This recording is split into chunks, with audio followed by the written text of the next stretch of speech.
Everyone. So today I wanted to do, I guess it will technically be a part of my Deeper Beauty series. I'm going to tell you about kind of a big makeup event that happened for me. At least it's a big deal to me. And kind of tell you the whole story behind it. And then also go through some makeup products kind of related to that. So before I get too far into it, I guess I should just tell you what it's about. Long story short, I have canceled my MAC membership, my MAC Cosmetics membership. Um, if you have watched any amount of my videos, I have pulled in MAC products left and right. I use their Freedom makeup system. I have Frankened into their packaging.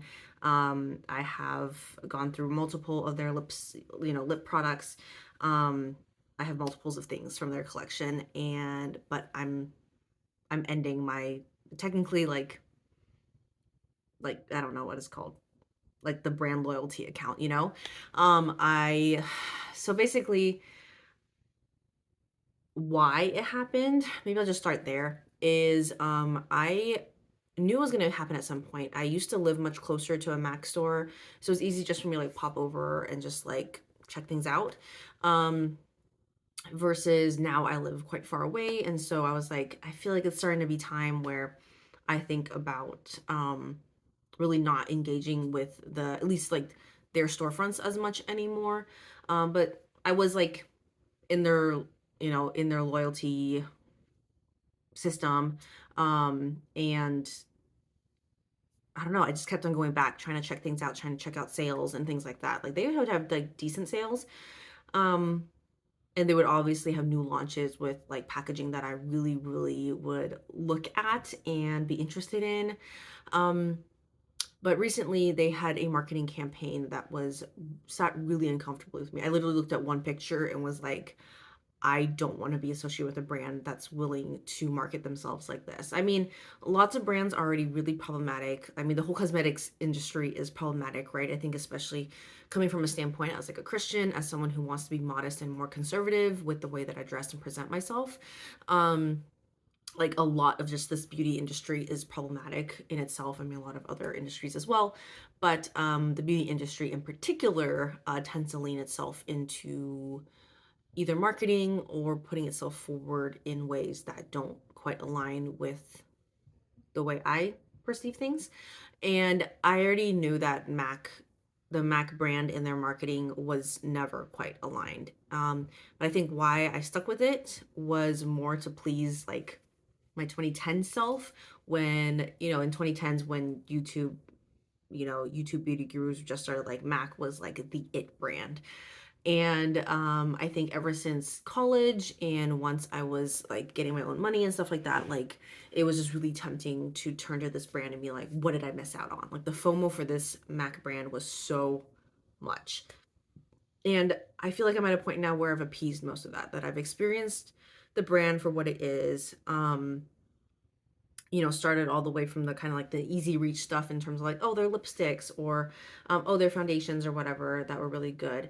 And now I'm basically in like using their pro items, which is not marketed to the public. And I have to kind of go out of my way to get them anyways. And so I feel like I'm already getting to the point where I'm experiencing the brand not in like I'm not in their intended audience anymore. Um, and while being on their like loyalty status member, whatever account was nice, I feel like the gifts and the perks that they have for their loyalty members like wasn't that great anyways. And so I like didn't hesitate to just go ahead and close my membership account. But I have a lot of products still sitting in my collection. So I think I think I'm gonna title this something like my goodbye letter to Mac.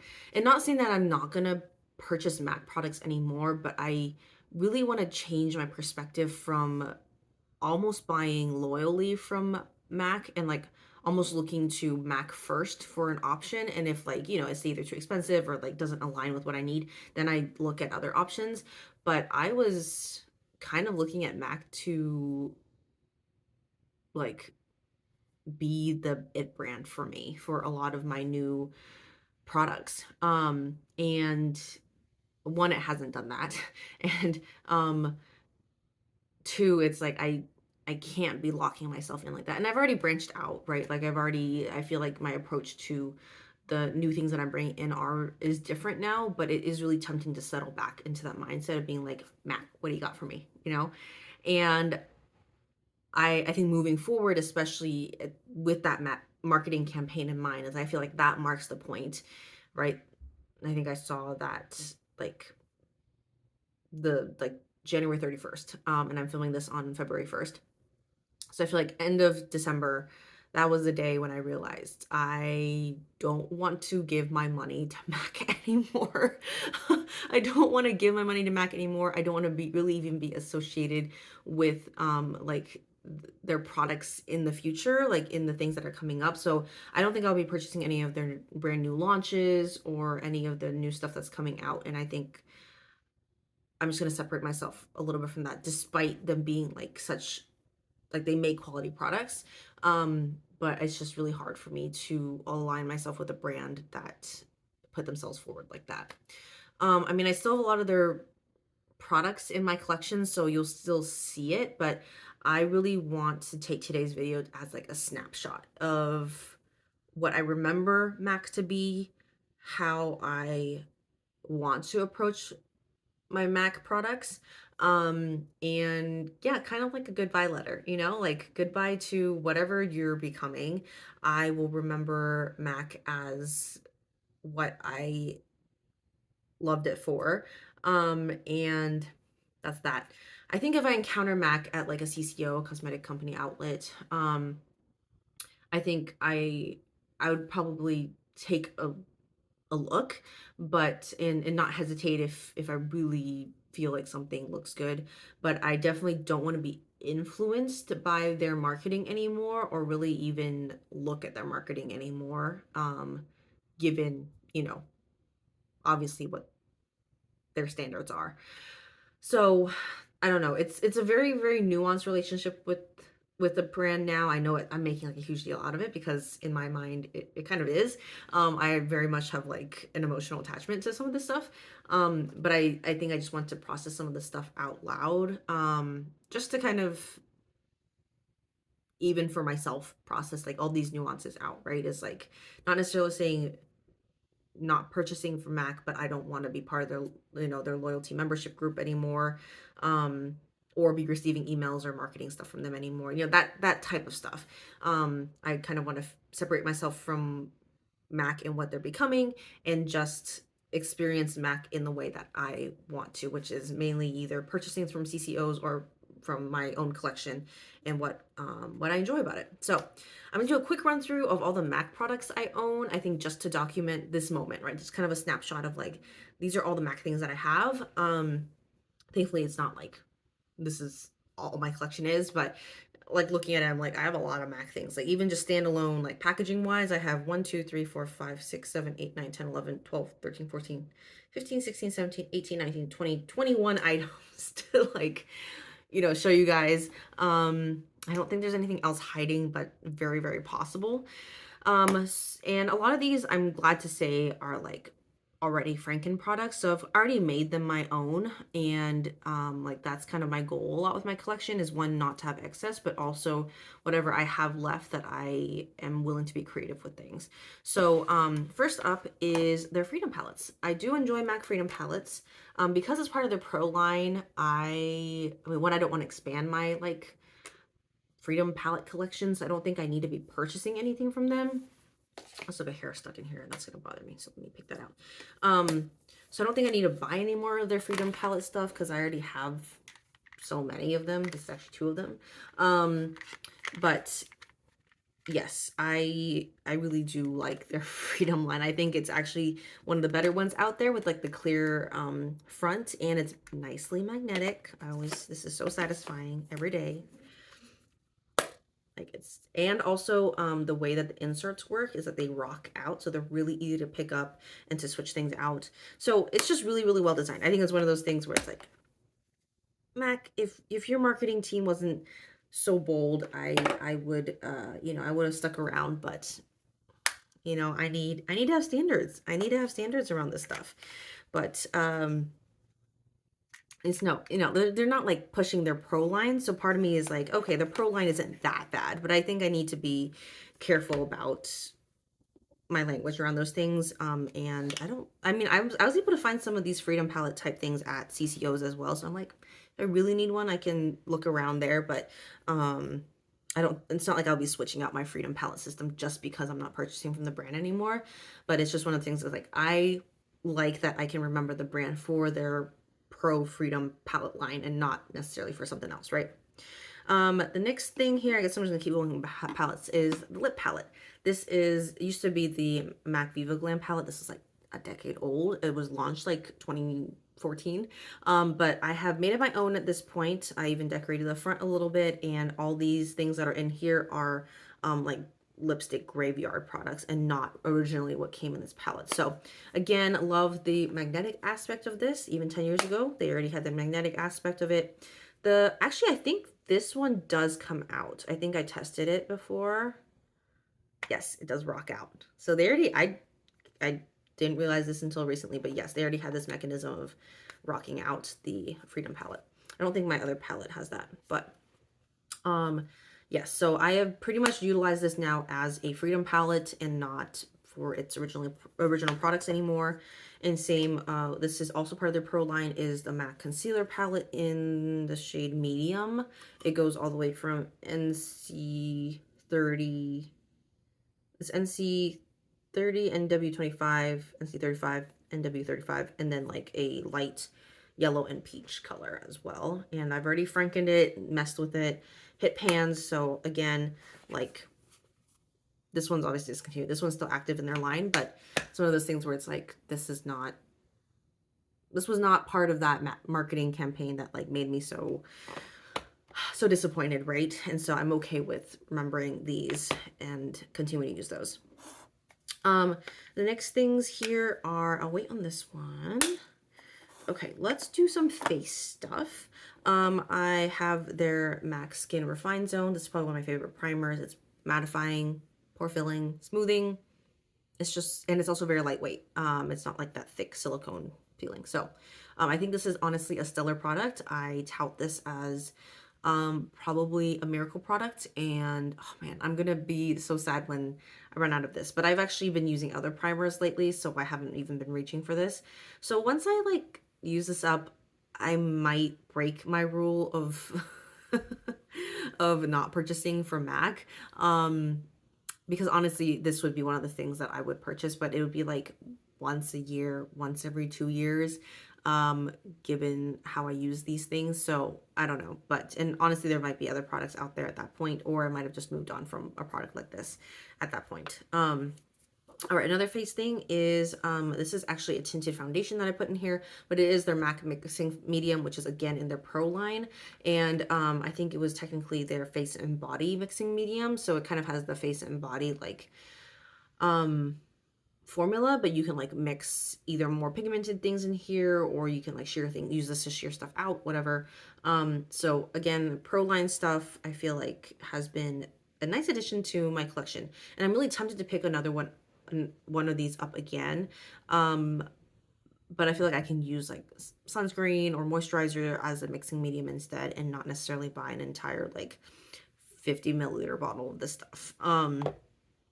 Yeah. So okay, next face thing is there's this one. No, not this one. This one. This is their powder foundation. Their Studio, what is it called exactly? Studio Fix Powder Plus. Honestly,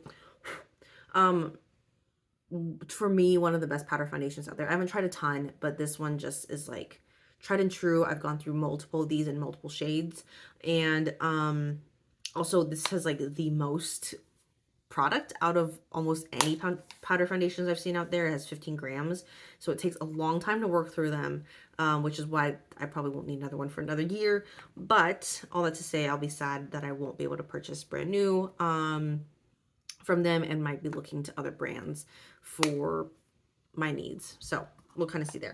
And then I actually kept one of the old packaging and actually have frankened eyeshadow into the other one. I just am using this kind of as a play palette, so it just kind of sits there just for its novelty, especially the way I like frankened it without pans, all that stuff. So anyways, I just am keeping that packaging around. This is boring, but I have their sharpener. It's quite decent. It actually has 3 holes in it because they have like a little insert here. So I don't know if you can see that. They have like a little insert here that you can just like pop in. So that's that. I think it is, nope, it's made in Ireland actually. So that's that one. More face stuff. I have their MAC mineralized blush in Warm Soul. This was recommended to me way back when. This is actually my second one already. I've already used one up. I lost one on my wedding day, and then I used one up, and then I'm trying to use this one up. I flattened it. It's almost there. But actually, I don't really enjoy this new packaging that they have. It's kind of difficult to open, and the magnetic mechanism is like really, you can see how loud it is, right? It's like, I should probably do it one more. Actually, I just did it one more time for you guys. But yeah, it's kind of more obnoxious than it is nice for once. This other one is a bronzer. I call it a bronzer. They technically call it an Electric Wonder Iridescent Powder, but it is so confusing. It's really, really nice packaging, obviously, but the gold detailing is starting to wear off. And then also the powder is just like, it's not a bronzer, it's not a blush. Like, I don't know what to do with this. So I'm trying to mix it in with stuff and figure it out, but I want this gone and out of my collection. I might reuse the packaging. I don't know. As it sits in my collection over time and as I use it, it's feeling cheaper and cheaper. So I don't know. The next things up here are paint pots, which I really enjoy, but they take forever to go through. The Groundwork paint pot, this shade is actually one of my favorite shades. It's a little bit, it's not this shade anymore that's in here, and it's a really, really good neutral shade, but we'll see. If I find a CCO, sure, but otherwise. And I actually have seen in some CCOs. I actually mix it in a shade with another paint pot called Bougie now. This is now my cream bronzer. It's an interesting shade of a cream bronzer, but it works. And then this other one that originally held Bougie is now a split of Bougie and like another, I don't know, eyeshadow primer essentially that I'm trying to use up as well, but I'm taking my time with that one. So that just lives in here. It is the nice airtight container, so it is nice for things that need to stay airtight. I have gone through multiple of their Fix Pluses, but now I've settled with using their Fix Plus bottle because the nozzle on their Fix Pluses aren't the best. I haven't used like a ton of setting sprays, but I've used enough to know like this nozzle in particular, it seems the best out of the ones I've tried. So I continue to use the bottle, but now I'm just making like my own DIY spray with water and glycerin and affixing drops. Okay, last few things here. First up is lip products. I used to have a lot more MAC lipsticks, but I have now really minimized that. So first up is a lip balm, and it's not even the original one here anymore. It's a Franken lip balm that I made and I'm almost done with. Annoyingly enough, the bullet in here is just a tiny bit wider than traditional lipstick. So I'm still trying to, that's why it's like such a mess down here. Sorry, I did not keep it up long enough for you to see. But it's been working okay for my needs at least. And of course this packaging is beautiful. This was originally the Taste for Bubbles that was super popular around the holidays, like 2 years in a row. And so I picked this up on sale actually. I think I snagged one of the last ones, and I don't really care for it. I mean, it's nice packaging. Again, it's like MAC does come out with pretty nice packaging, and as you've seen, like all their packaging is super sleek and kind of has that same profile, like fair enough, right? But I really just, now that I have some of these items, I'm like, I don't think I really should be going out of my way just to purchase for packaging alone, right? I think that's not smart consumerism. Another thing that I bought for packaging is, and actually it's timely because it's Lunar New Year just passed, and this was part of their Dragon, the Year of the Dragon Lunar New Year packaging, and I just couldn't resist. Like the Asian in me was like, I just need one thing. And I've also Franken whatever was in here, and actually, funnily enough, the lipstick bullet I used has a Lucky Cat on it, so it's like extra Asian now. I don't know if you can tell. Sorry, my lighting is a little bit extra terrible today. But yes, so continue to use this packaging, and we'll, you know, use it up for however long it works for me for. Then the latest addition that I have to my collection is a clear lipstick from their Sleek Satin line. So it looks white, but it comes off clear, and it's just one of those things where I just really, really wanted to try a clear lipstick, and honestly could have probably returned this, but I do enjoy this packaging a lot. It's quite heavy. It seems like it's really nicely made, so I feel like this is kind of this is the last product I think I got from them, besides the lip liner I'll mention in a bit. But yeah, it's just one of those things where it's like, don't really need it. I have other options now, but for packaging, I'm gonna keep it around. So, and then these are the last two here. I have an eyeliner pencil that I got. This was part of their birthday gift. I got like an olive toned one in Serial Monogamist. And then also their MAC Whirl lip liner. And lip liners, I think, was going to be the thing that I would get into this year if I stayed with MAC. I've heard a lot about their lip liners, but honestly, other companies make lip liners too. I don't really know if I'm just using a lip liner for the sake of using a lip liner, or if I really need them, to be honest. I think I got it mainly just to try it out. I think I used up my other lip liners that were in my collection last year, so I was like, I'll just get another one. But honestly, like, I don't have a need for them. If I needed only like a 5-minute face, I probably wouldn't put on lip liner, you know? And so I feel like that's like a good test for like what I need or don't need. But yeah, that's kind of a snapshot of what my collection is at. I'll take a picture probably after this, and I'll put it up somewhere, like maybe as the thumbnail or like on Instagram or something. But this is pretty much what my MAC collection is gonna look like, hopefully forever. I don't know, like some of these things will naturally I'll use up and we'll get rid of the packaging, but some of the packaging I think is like the Freedom palettes, right, are super useful. These ones are really nice to franken into as well. I mean, some of these powder ones, I don't know, but, you know, these airtight containers are really nice. So I feel like some of this packaging is going to live on in my collection. And like the lipsticks, right? Like these I know how to franken into now. And so, but you know, these pencils will go. But yeah, I feel like there's gonna be some things that I'm disappointed that I won't be able to purchase from like the MAC website to get the newest stuff in terms of like lip liners, even though it wasn't like Whirl is not a new shade whatsoever. And neither was this one. This is like, I don't think they even, their Skin Refined Zone, like they don't even market it anymore. It's just kind of one of their staple items on their website. And of course their Pro line. So I don't feel like I am necessarily pulling from their newest collections or their newest launches. Like I'm just not that type of consumer in terms of like those items are expensive when they're new, especially when they're not on sale. I like to purchase MAC on a discount, but at the same time, I just don't want to be engaging with them when like this is how they're marketing themselves. So it seems a little bit like, I don't know what it's called, like separate issues, right? In terms of like, oh, I like their items because they're staple items, they're pro items, but their marketing on this side is not even what I purchase, but I really just don't want to be engaging with them if they're going to be putting out that type of stuff, right? So it's a very, very nuanced issue in my head, and it's very complex, right? But I don't want to put out any justifications for the brand or whatever, or say like, oh, it's okay to do that type of marketing and post those types of pictures, because it just doesn't align with me. And as much as I'll be talking about the brand and like mentioning MAC in the future, I hope that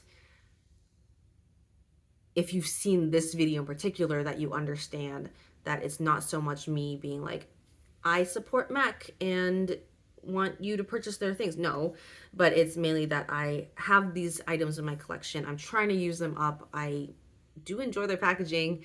And me being the type of like makeup user that I am, that I do franken things, that I do pan things, that I enjoy my Freedom palettes, that like the things that I've already gotten from them work really well for me, and I don't want to get rid of that packaging just for the sake of not, you know, supporting a brand, right? So I don't know.